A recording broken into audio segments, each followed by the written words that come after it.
Welcome to Lecture 20. This is going to be a lecture about the making of the origin of species. I'm referring here, of course, to the book written by Charles Darwin and published in 1859. What we want to do today is to examine how Darwin came to write the book, and naturally, what was in it. It's a famous work, to be sure. Almost everyone has heard of it in one way or another, so it's appropriate that we take some time with it. It's had a profound effect on Western civilization, far greater than Darwin or anybody else at the time ever dreamed it would. Why is this? We're going to want to find that out. I'll tell you in a few minutes how this book was actually rushed into print. Darwin hadn't intended to publish it when he did. He felt forced into it. Part of the reason for this was because of the atmosphere in England in the 1850s. And a considerable reason that the atmosphere was charged was the increased attention that natural science was receiving. It was a matter of getting your ideas out there. We discussed last time how preoccupied early Victorian Britain became with the demands of natural science in the 1840s. Science was coming more and more to stand for the rule of law in the minds of many. I only described one major focus, the sensation surrounding the anonymous publication of Robert Chambers' book on the vestiges of the natural history of creation. There were other things as well. The largest telescope in the world was finally ready to go into operation in 1845, and you can bet that one of the first things to be done was to use it to test the nebular hypothesis that Chambers had pushed in his book. And then there was the famous discovery of a new planet in 1846. That got a lot of press because it raised the issue of who had the better science, France or England. We'll look at both of these celebrated events in Lecture 33. And there were plenty of other things going on in natural science as well. So there were lots of reasons why science was front and center in the 1840s and on into the 1850s. And the celebration of the rule of law in nature was not the prerogative of just one understanding of natural science either. I mentioned that proponents of phrenology and mesmerism saw themselves as defending the same claim that Robert Chambers supported in his references to astronomy and geology, and especially evolutionary biology. But of course, Chambers, and phrenology and mesmerism for that matter, were highly contested issues among various members of Victorian society. And that made the status and significance of natural science a contested affair as well. So it was an interesting time. Now, Charles Darwin was caught right in the middle of all of this. And as you can imagine, he experienced it with mixed emotions. He realized that he agreed with Chambers in one very fundamental respect. Life had evolved from primitive beginnings into the diversity he saw all around him. But that gave him a big problem as well. Why? Because Chambers was so widely denounced. Established men of science wanted little to do with it. Pure speculation, presumptuous, uncritical, unjustified conclusions, unacceptable. And respectable members of the church denounced it with equal vehemence. Superficial, no appreciation of God's role in nature and history, misunderstanding of the essentials of the religious faith, no respect for the meaning of Scripture, unacceptable. It seemed that the only people who embraced it were not the kind that Darwin wanted to be associated with. The leading representatives of natural science and religion were dead set against the work because of its endorsement of evolution. Darwin was caught right in the middle. So let's take a look at how Darwin fared after returning from the voyage of the HMS Beagle. He'd come to the conclusion relatively soon after his return that there was something to transmutation, as he called evolution. That, it turned out, was just the beginning. As he continued to work, he began to realize that his new outlook held many implications. He was going to have to think through all this. I mentioned in Lecture 18, when we examined his trip around the world, that Darwin came to a new idea, natural selection, as he began to explore what the notion of transmutation held in store for him. This was, in fact, a key insight. It meant that there was more to be said than just life has evolved. His grandfather had said that much, but as an aspiring young natural philosopher, that was nowhere near enough for Darwin. Lamarck had said more. He'd said how things evolved. But Darwin, having read Lyell's criticisms, didn't think much of Lamarck's mechanism for evolutionary change. Lyell made it clear that Lamarck didn't have any convincing empirical support for his theory. He didn't do much with fossil evidence at all.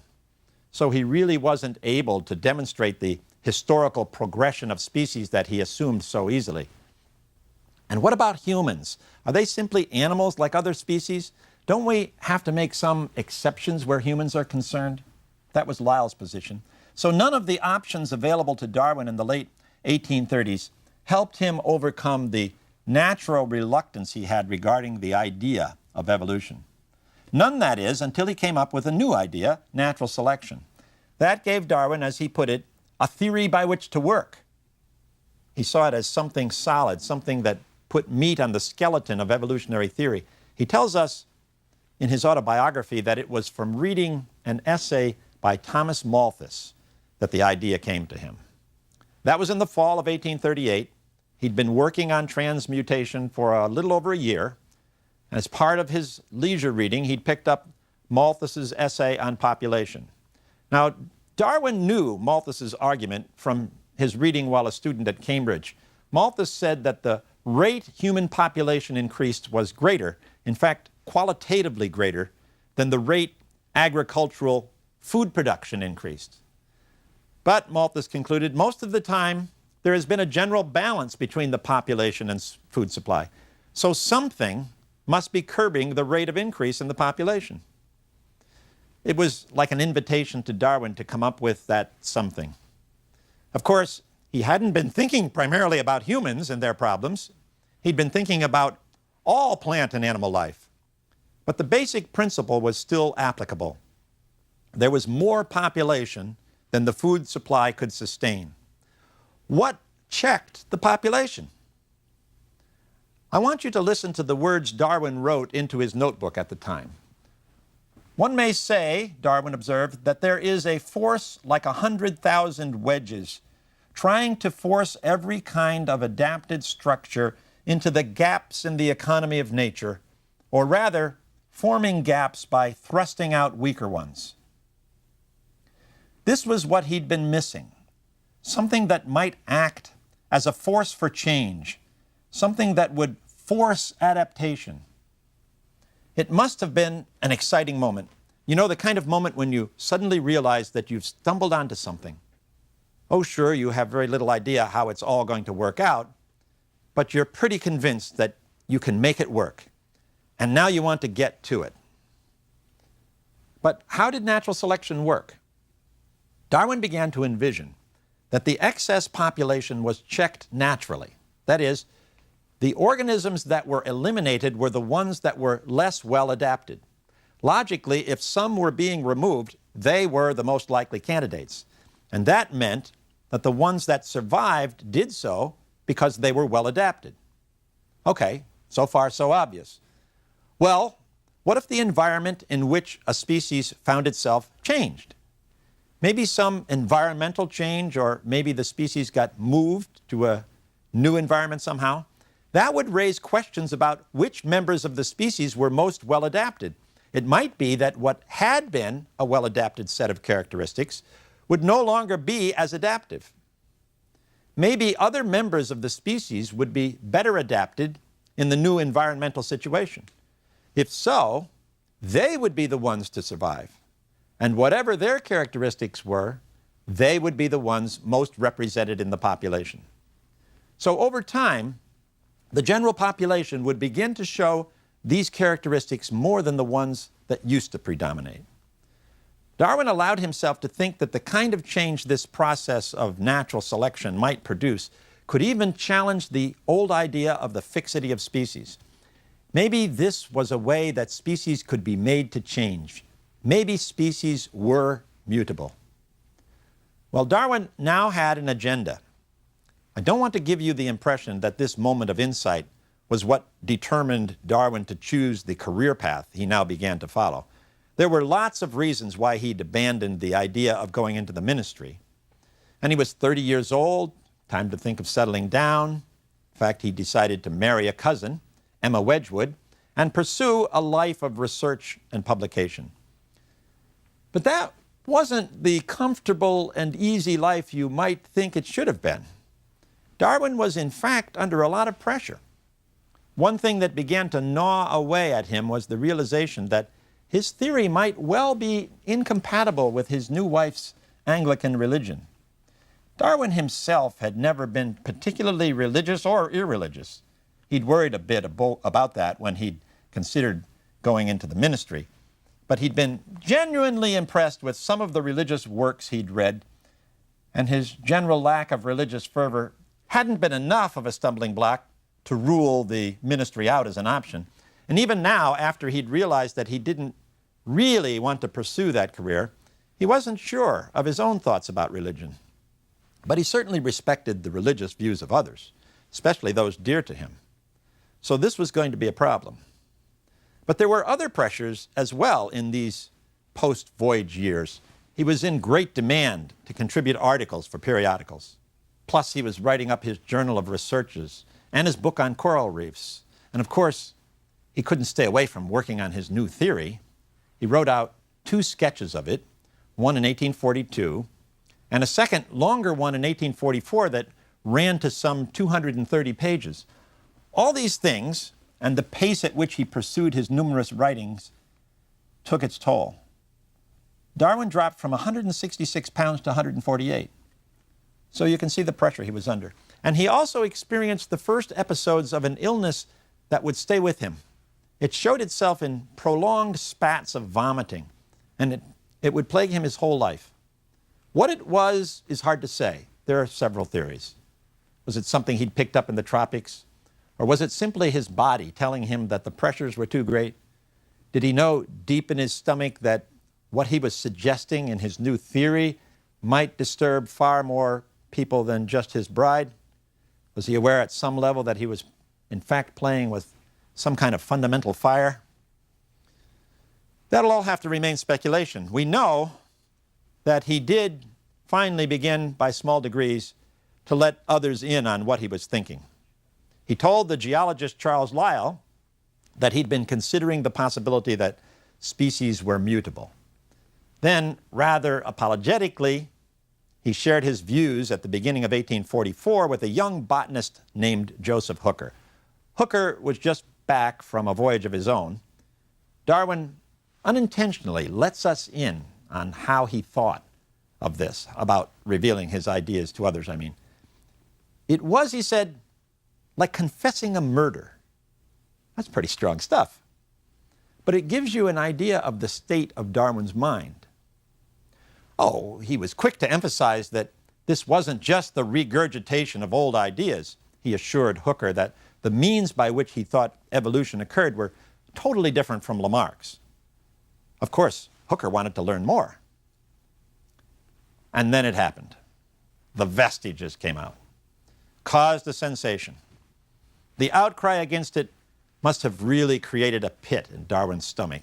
Anyway, he determined he was going to have to do a lot more work on his theory before he could ever dream of making it public. So Darwin abandoned writing up his species book.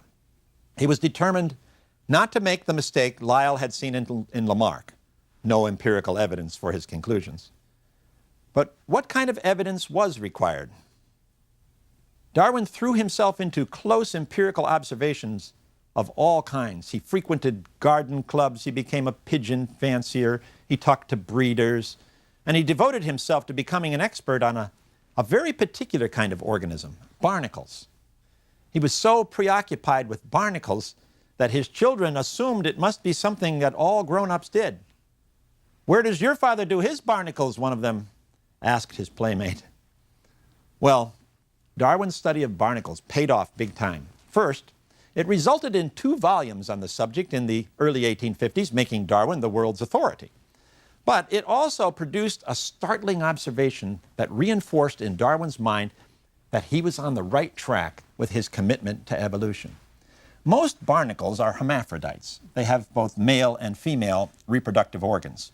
But Darwin found some in which a separate male organism lived as a parasite inside the carapace of a female.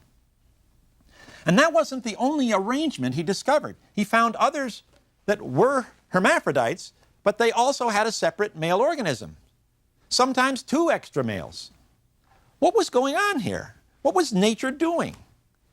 Darwin concluded that he was seeing evolution in action. It was an echo of the birth of sexuality itself.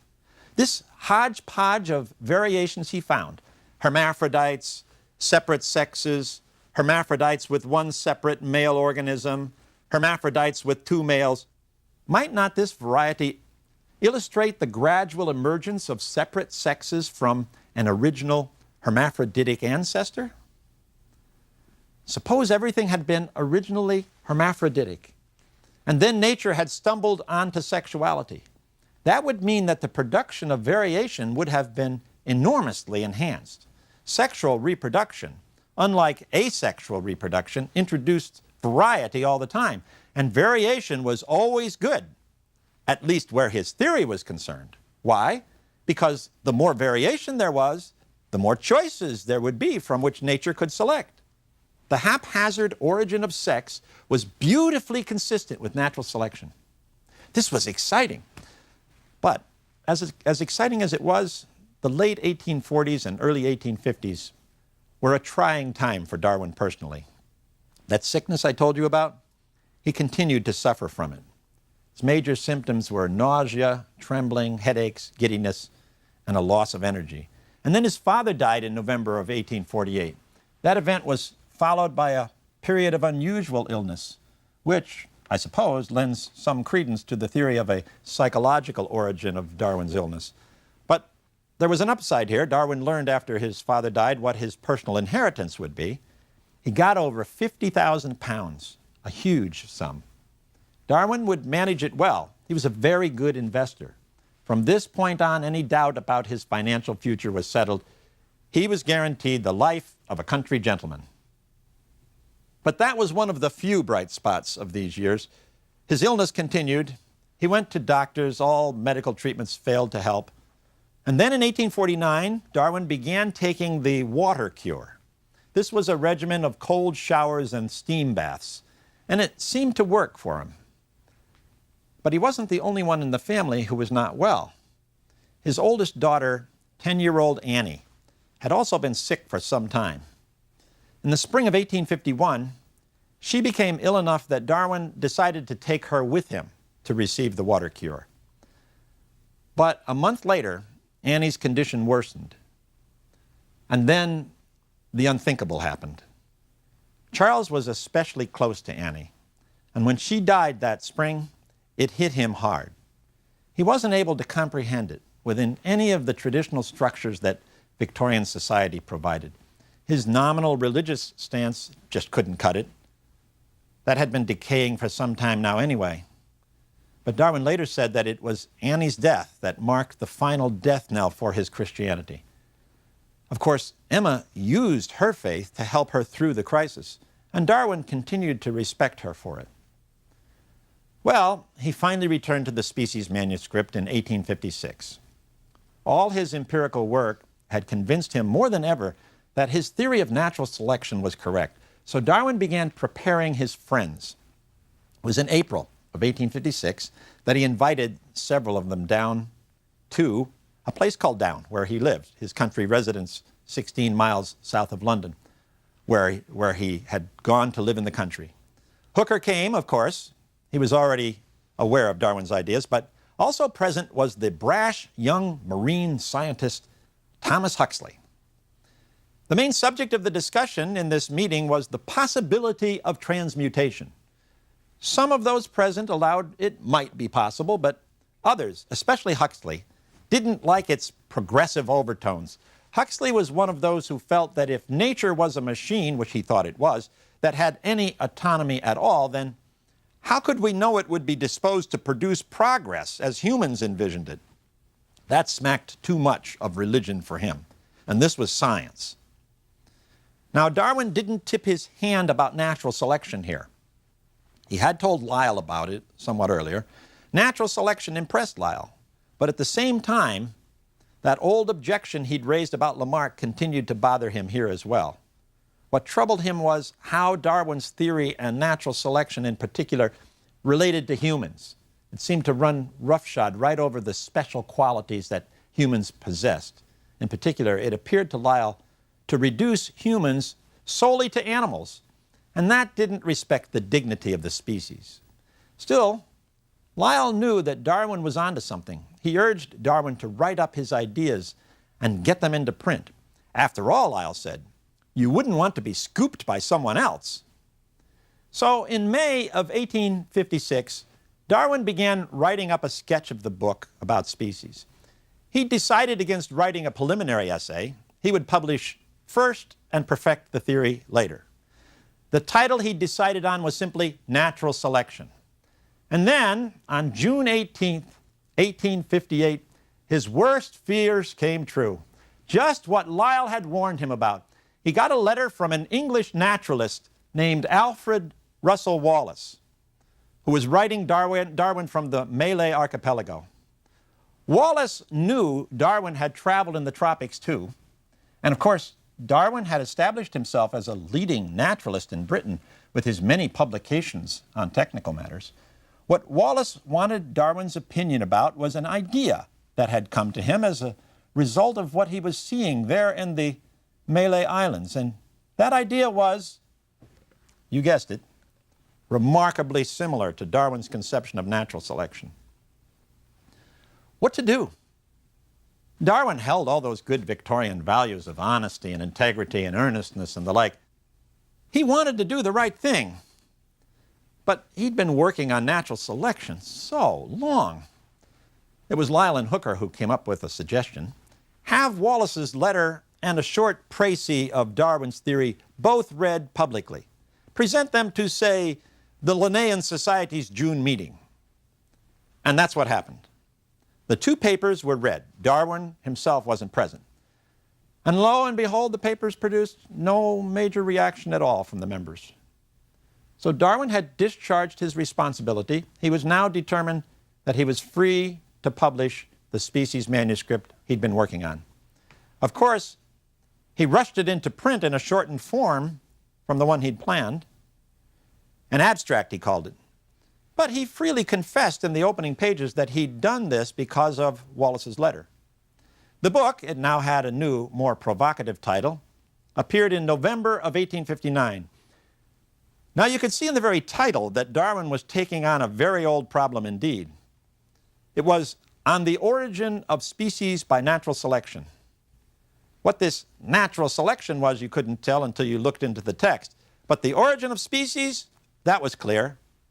Darwin, that eminently respected naturalist who traveled all around the world, Darwin was signing on to the idea that some species had originated naturally. That is, that they had come to be sometime since God's original creative decree.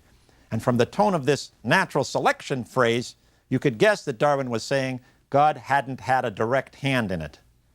Was Darwin endorsing Chambers? Well, you'll not be surprised to learn that by the time of its appearance, orders for the book had outstripped the first run. Everyone wanted to hear what Darwin had to say. And when they opened the book, they weren't disappointed. It was very interesting, to say the least. More. Readers were drawn along by an overall logic. Darwin moved from the variation that breeders of plants and animals were well known to be able to introduce to an inference that nature could do the same. That seemed straightforward enough.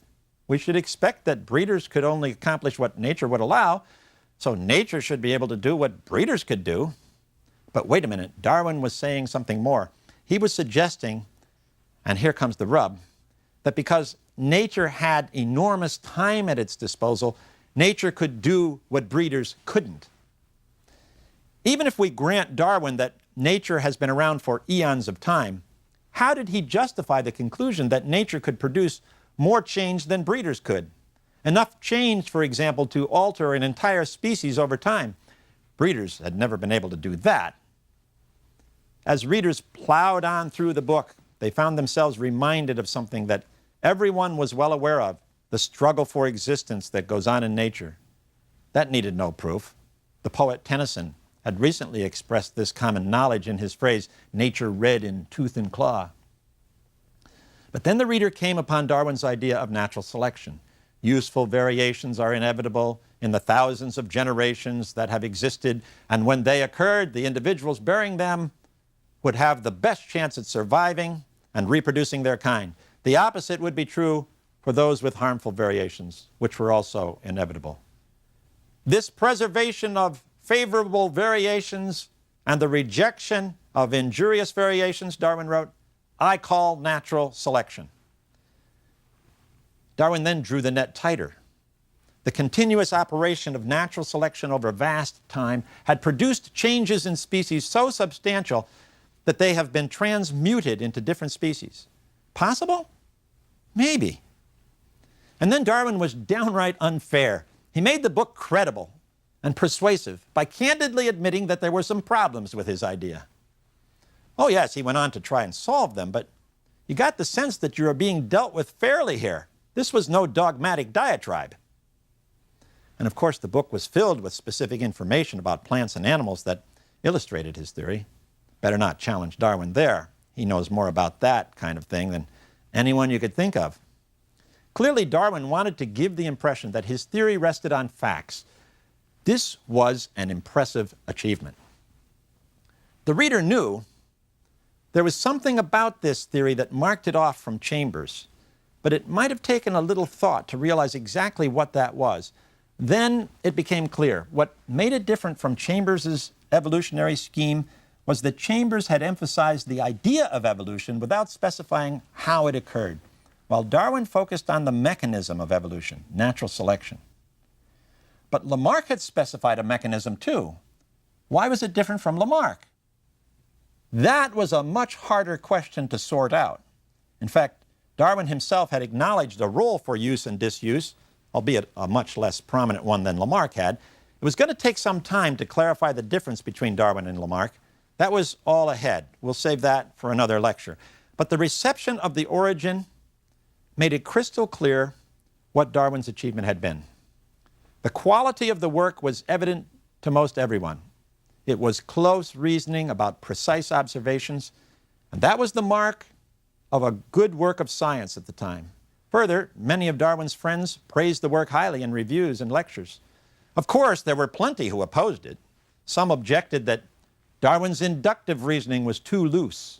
The work didn't prove its case, they said. How could it? You couldn't run experiments to test natural selection. It had all happened in the remote past, so any reasoning about that would have to remain speculation. In the end, it remained for them an unsubstantiated hypothesis.